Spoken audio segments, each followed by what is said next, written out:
ඒ දවස්වල අපේ කතානායකයාගේ නම ඔහොම නෙමෙයි. පියසේන රණවක බණ්ඩාර. පියසේන තමයි මේ වෙස්සන්තර සදිසි පියතුමා මේ කොළු පැටියට දාපු නම. ඊටාම නිදැල්ලේ හැසිරුණා.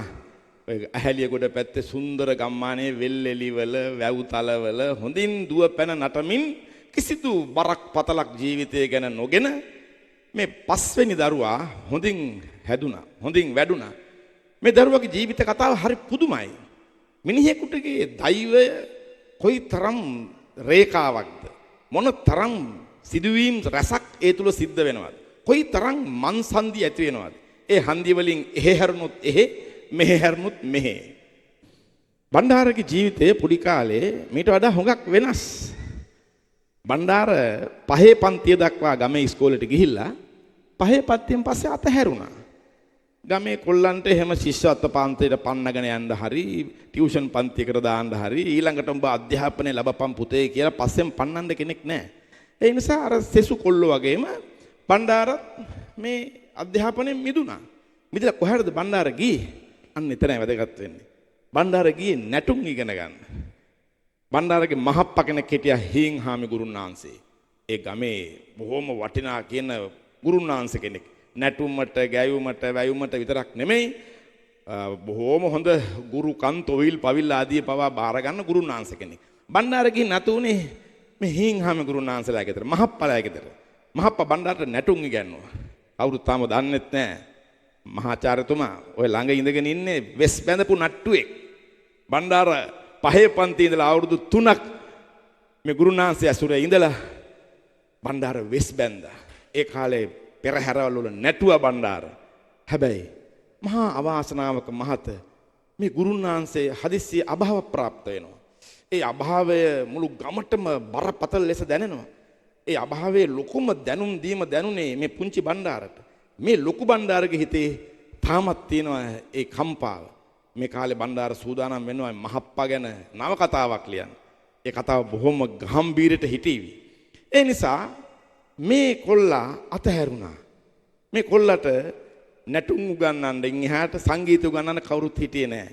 හැබැයි බණ්ඩාර ඇහැලියගොඩ බවට පත් වුණාට පස්සේ ඔහු ඕන තරම් ගමේ කොල්ලන්ට කෙල්ලන්ට නටන්න නගරේ රටේ හැමතැනම කොල්ලන්ට කෙල්ලන්ට සංගීත ඉගෙන ගන්න සංගීත පන්තිවල ආදර්ශ ගායනා ආදර්ශ නැටුම් බවට පත් වෙන්න නිර්මාණ ගොන්නක් බිහි කළා. ඒ තමයි අපේ සංස්කෘතිය. හැබැයි මෙතනට එන්න මේ දෛව කතාව හරි පුදුමයි. දන්නවද ඊට පස්සේ වෙච්ච දේ?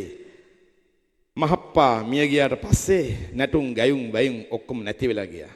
මේ හොඳින් වෙස් පාලා හොඳින් වෙස් බැඳපු නැට්ටුවාට ගමේ ඉඳ හිටෙන්න බැරක් නැතු. කම්මැලි හිතුණා. ජීවිතේ එපා වුණා. කලකිරුණා. මොකක්ද අහෝ කුමක්ද මේ ජීවිතය කියලා හිතෙන්න පටන් ගත්තා. එහෙම හිතුනම මොකද වෙන්නේ අපේ හාමුදුරුවනේ? හාමුදුරුව අඬ ගහනවා. ඒ නිසා බණ්ඩාරට හිතුණා මහාන වෙන්න ඕනයි කියලා. ජීවිතේ වෙනස් කරගන්න ඕනයි කියලා. මේ දුක නැති කරගන්න ඕනයි කියලා. දුක නැති කරගන්න අනිත් අයටත් උදව් වෙන්න ඕනයි කියලා.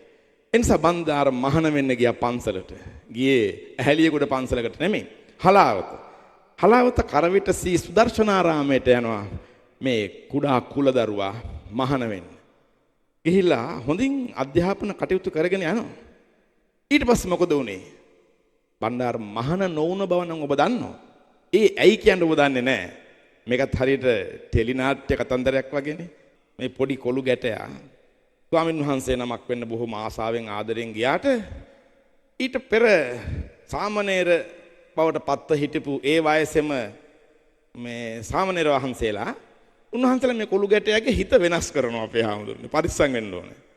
මේ ස්වාමීන් වහන්සේලා කියනවා හිතට හරි කරදරයි, හරි පාළුයි, අම්මා තාත්තා බලන්න යන්න හිතෙනවා. ඒ හින්දා මේ උඹ සිවුරු දාගන්න එපා කියලා. ඒක මේ පුංචි බණ්ඩාරට බොහොම තදබල ලෙස දැනෙනවා. දැනලා එයත් මෙතනින් එහාට පියවරක් තයින්න බය වෙනවා. හැබැයි ආපහු ගමේ යන්න බෑ. ආපහු ගමේ ගියොත් කුඹුරු කොටන්න වෙනවා, හේන් කොටන්න වෙනවා, හැමතැනම රස්තියාදු වෙන්න වෙනවා. එහෙනම් මොකද කරන්නේ කියලා කෝකටත් කමන්නේ ගෙදරට පණිවිඩයක් කරනවා කියලා. ඕන් ගෙදරට පණිවිඩයක් කරියා. ඇවිල්ලා මාව එක්කන් යන්න කියලා. ගෙදර බොහොම කලබල වුණා. ගෙදරින් ආවා. දැන් අපේ පුංචි බණ්ඩාර මහාන වෙන්න බෑයි කියලා ගමෙන් ආවා එක්කගෙන යන්න. අයියා ආවේ. ආපුවම මොකද මේ? කිව්වම නෑ මේ ගමේ යන්න ඕන කියලා මේ පුංචි බණ්ඩාර කියනවා. ඉතින් වෙන කරන්න දෙයක් නෑ. එහෙනම් අකමැති නම් මොනව කරන්නද? එහෙමනම් ඉතින් ආපහු යමන්. කියපුවාම කරතොට සුදර්ශන හාමුදුරුවෝ ඒ පන්සලේ වැඩ වාසය කරපු නායක හාමුදුරුවෝ අපූර්ව උපදේශයක් දෙනවා. හොඳ මහාන නොවුනට කමක් නැහැ. මේ පන්සලේ ඉඳගෙන ඔහි ඉගෙන ගත්තාවේ.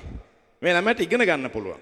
නිකන් දැන් ගමට ගියොතින් නන්නත්තර වෙනවා. අර පහේ පන්තියෙන් අස ඇරිලා වසර 3ක් නැටුම් ගැයුම් ඉගෙනගෙන මහප්පා අභාව ප්‍රාප්ත වුණාට පස්සේ ගිහින් ආපහු 7 පන්තියට ගියා.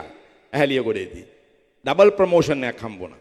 ඒ නිසා දැන් මේ සාමාන්‍ය පෙළ විභාගයට ඉගෙන ගන්න තියෙන්නේ. දැන් 8 9 පන්ති වල තියෙන. ඒ නිසා මේ ළමයාව ආපහු ගෙනියන්න එපා. ඔය හිටපුවාවේ ඉගෙන ගන්න කියලා. ආන්න එතනදී හාමුදුරුවෝ කියා දෙනවා. මග හොඳට තිබේ නම් යන්ට පාරක් තිබේ නම් කිම බැදිවල යන්නේ මං මුලා වූ අයෙකුසේ. ඒ නිසා ඔහෙන් ඉඳගෙන හොඳින් ඉගෙන ගනින් කියලා. බණ්ඩාර අධ්‍යාපනයට අත තබන එතෙන් සිට ඒ දුන්නු උපදේශය අමතකුනේ නැහැ. මේ කුඩා බණ්ඩාර දැන් 8 9 පන්තිවල හොඳින් ඉගෙන ගන්නවා. ඒත් එක්කම ඒ පැත්තේ මේ කවි මඩු තියෙනවා. ඒ කවි මඩු වල කවි උත්සව පැවැත්වෙනවා. මුන්නේශ්වරම් කවි සැනකෙළිය පැවැත්වෙන බව මේ පන්සල මුල් කොටගෙන ගොඩ නැගුණා. ඒ නිසා ඔන්න බණ්ඩාර මේ කවි මඩුවේ සංවිධායක මණ්ඩලයට බැඳෙනවා. බණ්ඩාරට අඬ ගහනවා මේ කවි මඩුව නිවේදනය කරගෙන වාහනේ ලවුඩ් ස්පීකර් දෙක බැඳගෙන යන ගමනට ඔබට පුළුවන් මේ වැඩේ කරන්න කියලා. පුළුවන්. කිසිම දෙයක් බැහැ කියන්නේ ඉතින් මේ කොල්ලා ඒ වැඩේත් කරනවා. බණ්ඩාරට හරි කැමති හිටිවන කවි කියන්න. මොකද්ද කුසලතාවක් තිබිලා හිටිවන කවි කියවෙනවා. ඒ නිසා මේ කවි මඩුවල සම්බන්ධතාවය හොඳින් අරගෙන යනවා. ඒ කාලේ ඒ කවි මඩුවේ ප්‍රධාන කවියෝ 3 දෙනෙක් හිටියා. බිංගිරියේ විජේ කුමාර කවියා සහ තවත් කවියන් 2 දෙනෙක්. මේ දෙදෙනාගෙන් එක්කෙනෙක් ආවේ නැහැ. ඒ නිසා 3 දෙනාට මේ කවි මඩුව පවත්වාගෙන යන්න බැහැයි කියලා අර විජේ කුමාර කවියා මේ පුංචි බණ්ඩාරට අඬ ගහනවා එමු. ඇවිල්ලා කියමු කියලා. ඔන්න ලවුඩ් ස්පීකර් එකකින් බණ්ඩාර හිටිවන කවි කියන්න පටන් ගන්නවා. ඒ හිටිවන කවි පුරුද්ද බණ්ඩාරගේ ජීවිතේ පුරා ගමන් කරපු හැටි හරි අපූර්වයි. දැන් ඔන්න බණ්ඩාර හලාවතින් ආපහු එනවා ඇහැලියගොඩට. මේ ඇහැලියගොඩදී මේ පියසේන බණ්ඩාර, ඔහුගේ නම පියසේන රණවක බණ්ඩාර. තාම බණ්ඩාර ඇහැලියගොඩ වෙලා නැහැ. පියසේන රණවක බණ්ඩාර බොහොම ප්‍රකට කවියෙක් බවට පත් වෙනවා ඇහැලියගොඩ ප්‍රදේශයේ. ඇහැලියගොඩ ප්‍රදේශයේ ඉන්න මේ අද මෙතනට ඇහැලියගොඩින් බොහෝ දෙනෙක් ඇවිල්ලා ඇති. අපේ ටෙරි ජයසිංහ මම දැක්කා Facebook එකේ එහෙම හොඳින් ලියලා තිබුණා ඇහැලියගොඩිනේ වරෙව් බණ්ඩාරනායක සම්මන්ත්‍රණ ශාලාවට මේ ඇහැලියගොඩගේ විකුම් දකින්නටයි කියා. ඒ නිසා ඇහැලියගොඩයන් බොහෝ දෙනෙක් මෙතන ඇති. ඒ හැමෝම අඳුරනවා ඇති මේ කියන නම් ගම් ඇහැලියගොඩට ඇවිත් එතුමන් අධ්‍යාපනය කරන්න පටන් ගන්නවා. දැන් අර හලාවතදී සාමාන්‍ය පෙළ විභාගයට මුණ දුන්නා. ඒ ගැන ආයෙ හිතන්න ගියේ නෑ. ඇවිල්ලා ආපහු කොළොරැල්ලේ වැටිලා කවි කී ඇවිදිනවා. ඕන් ටික කාලෙකින් හලාවතින් පරිවිඩයක් එනවා. සාමාන්‍ය පෙළ සමත් වෙලා කියලා. එච්චර උනන්දුවක් ගත්තෙත් නැහැ විභාගෙට. කවි කී හිටියා. හැබැයි විභාගේ හොඳින් පාස් වෙලා. සාමාන්‍ය පෙළ සමත් වුණා නම් උසස් පෙළට යන්නට ඕන. එසා උසස් පෙළ සඳහා නැවත හලාවත යනවාද කියන ප්‍රශ්නේදී දැන් මේ පියසේන බණ්ඩාරගේ ඕනෑකම ඇහැලියගොඩට හිමින් දැනෙනවා. ඒ නිසා මේ කොල්ලව ගමෙන් පිට කරන්න එපා කියලා අහුව දැන් ඇහැලියගොඩ මධ්‍ය මහාවිද්‍යාලය වෙච්ච එවක ඇහැලියගොඩ මහාවිද්‍යාලයට උසස් පෙළ සඳහා බණ්ඩාර තරුණයා ඇතුළත් වෙනවා. මෙහිදී තමයි බණ්ඩාරගේ ජීවිතයේ විශාලතම වෙනස සිද්ධ වෙන්නේ. ඒ තමයි MASD විජේසිරිවර්ධන. ඇහැලියගොඩයන්ගේ බොහොම ගෞරවයට පාත්‍ර වෙච්ච ඒ පාසලේ විදුහල්පතිතුමා තමයි සිංහල ගුරුවරයා. මේ සිංහල ගුරුවරයා ඒ තරුණයන්ව යොමු කරනවා රුසියානු සාහිත්‍යයට, සම්භාව්‍ය සාහිත්‍යයට. ඒ සාහිත්‍යෝදය හිමින් මේ ජන කවියාගේ කවිකම, හිටිවන කවිකම, ගැමිකම සියල්ල එසේම රඳවාගෙන උසස් රසවින්දනයක් සහිත සාහිත්‍යයකට ඔහු යොමු වෙනවා. ඒ නිසා මේ පාසලේ සිට ඔහු උසස් පෙළ ඉතා ඉහළින් සමාප්ත වෙනවා. ඇහැලියගොඩ තාම බණ්ඩාර ඇහැලියගොඩ නෙමෙයි. මේ බණ්ඩාර ඉතා හොඳින් කවි ලියනවා වගේම ඒ කාලේ මේ කවි පෑනේ මිතුරෝ හිටියා. බොහොම හොඳ පෑනේ මිතුරු සමාගමක් තිබුණා කවියන්ගේ. ඒ අතර බණ්ඩාරගේ ගමේම හිටියා ලක්ෂ්මන් කහටපිටියේ. තව හඳගනාව කියලා කවියෙකුත් බණ්ඩාරලත් එක්ක කවි ලියා ගන්නවා. දැන් තේරෙනවනේ මේ ඉරණම් ගමන කොයි පැතිවලට ගමන් කරනවද කියලා. කොහොම හරි බණ්ඩාර හොඳින් උසස් පෙළ සමත් වෙනවා. බණ්ඩාරගේ විෂය බවට පත් වෙන්නේ සිංහල බෞද්ධ සංස්කෘතිය සහ ආණ්ඩු ක්‍රමය. බණ්ඩාර ආණ්ඩු ක්‍රමය හොඳින් ඉගෙන ගත්ත නිසා තමයි මේ ආණ්ඩු ක්‍රමයෙන් බේරිලා ඉන්නේ. සිංහලත් බෞද්ධ සංස්කෘතියක් එයාගේ කාව්‍ය කලාවට හොඳින් එක්කහ වෙලා තියෙනවා.